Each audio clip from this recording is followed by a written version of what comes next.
My wife and I have been together for 10 years, married for nearly 5, and we have a 3-year-old son.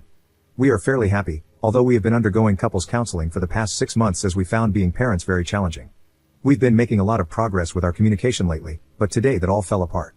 My wife has autistic traits that run in both of our families, and I have ADHD, so we are a neurodivergent couple. That's probably relevant here. My wife recently moved back into our shared office as we both work from home. Today, she hopped on a video call with a guy from work whom she is friends with, and I stepped out to take a quick call about something. After my call finished, I sat scrolling through Reddit for a bit but could hear their conversation, and it increasingly made me uncomfortable. My wife sounded like a completely different person. She would tut and giggle before she said anything, constantly joking with him in every sentence. She was energetic, and it all just sounded so incredibly flirty. He had called her not for anything work-related, but to tell her he had taken a new job in the city closest to us. He currently lives far away. She said things like, "Do me a favor, when that job contract comes, just rip it up so you don't have to leave, and, as long as you are always available for me on Microsoft Teams." They then went on to confirm they had each other on WhatsApp, etc., all the while joking about various things and giggling in a way that I never hear her do, ever. They talked for 20 minutes, and I almost started to record them so she could hear herself back, but they said goodbye just after I started. It just made me feel so gross listening to it. This isn't the first time I've noticed their flirtatiousness, and I brought it up last year after she started that new job. They were calling each other outside work hours, and she added him on PlayStation. They would sit and game together in the evenings, chatting away with the same giggly, flirty tone. She talked about him a lot, telling me many personal things about his childhood, parents, and stuff. It caused issues when I brought up that it made me feel uncomfortable, especially one night when we were supposed to have time together, but she just forgot and spent the night playing with him. She denies flirting at all and just says he's a work friend. Around that time, she traveled to the central office, and I know he had invited her for dinner at his place, which hadn't happened in the end, I think because I said I wasn't comfortable with that. They did end up still going for dinner in the city together, though, as friends. The thing is, I'm not a jealous person. Over the years, my wife has had a few crushes, one of them being my university roommate who's like a younger brother to me. It's kind of a running joke that they both fancy each other a bit, and I genuinely don't mind and think it's funny. We joke about having intimacy with him one day, etc. I do know that she is prone to the occasional crush, and I don't take it seriously, but once or twice over the decade, I have felt like I had to point out some boundaries. So, back to today, after they finished their call, I said, "Hey, can I talk to you for a minute?" When I mentioned that she probably wouldn't like what I was about to say, she immediately got defensive, walked off, and said she wasn't going to have this conversation.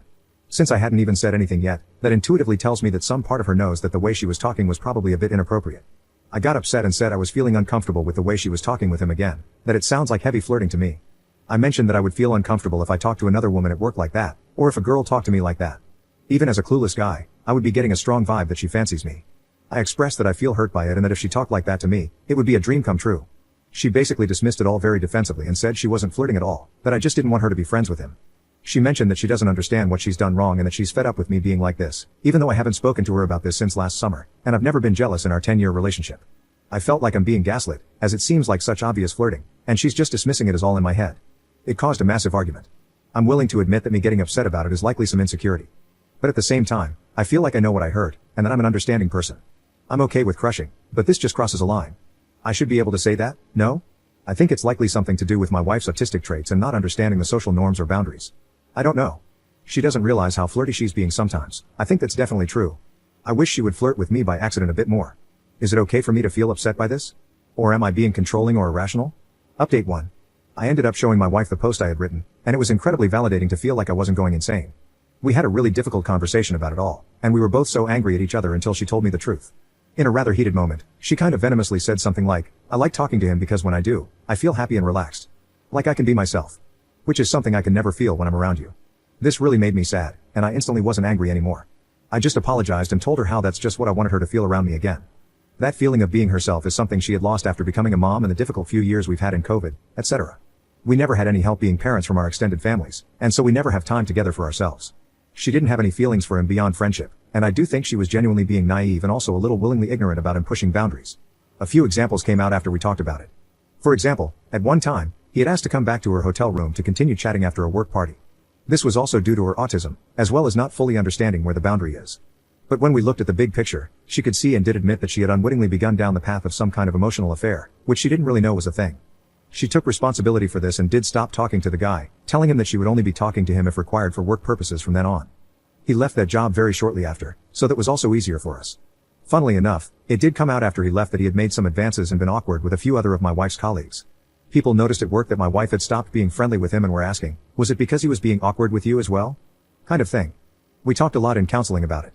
I think a massive problem that I had to acknowledge was that she had got to a place where she expected me to be angry and irritated by things, because that is definitely something I had struggled with. So she had begun hiding stuff in fear of how I would respond. She didn't feel like she could talk to me about stuff. When she did admit to her wrongdoings and acknowledged she had begun to push me away and prioritize things above our relationship, she was surprised at how kind, patient, and forgiving I was. I was surprised too.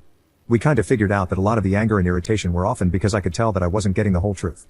That's all I wanted, her to be straight with me so I know where I stand. That, and my feelings to be acknowledged, both of which are a massive trigger for me. We started doing things like having a take back of the day where if one of us said or did something we later regretted, then we could apologize and call it our take back. And we both agreed that we would forgive and forget those, with no exceptions. We found that it worked amazingly to develop compassion and understanding for one another. We also began working on having date nights every Friday and having difficult conversations with 100% honesty while sitting together, looking at each other, and holding hands so that we were connecting and feeling listened to. This was prescribed by our therapist because she told us that when we both get triggered, we have a tendency to dissociate, turn away from each other, and get stuck in a place where we can't hear what the other is saying. That was really tricky at times, but we've gotten pretty good at it now, and whenever we start struggling, we are very conscious to make physical contact and look at each other so we can hear and be heard. We took a break from counseling over the summer holidays because we decided we needed some time to process, and we ended up having an amazing summer. We went back for a therapy session last week, which we thought was about starting a second round. We were a bit nervous because we'd been so happy and didn't want to stir anything up. But the therapist could see how happy and good things have been, so she told us not to come back, not unless we wanted to in the future. And it's true, we have been the happiest we have ever been. We are really close again. Our communication is so much better. Our understanding and compassion for each other and our quirks, triggers, etc., are at an all-time high. We look out for when the other is struggling and step in where we can. When we miss it and the other has a meltdown or does something unkind, we are much better able to forgive and forget using our take-backs, and just having more understanding and compassion for each other's strengths and weaknesses.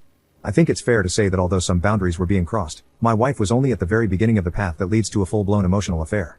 Nothing had really happened.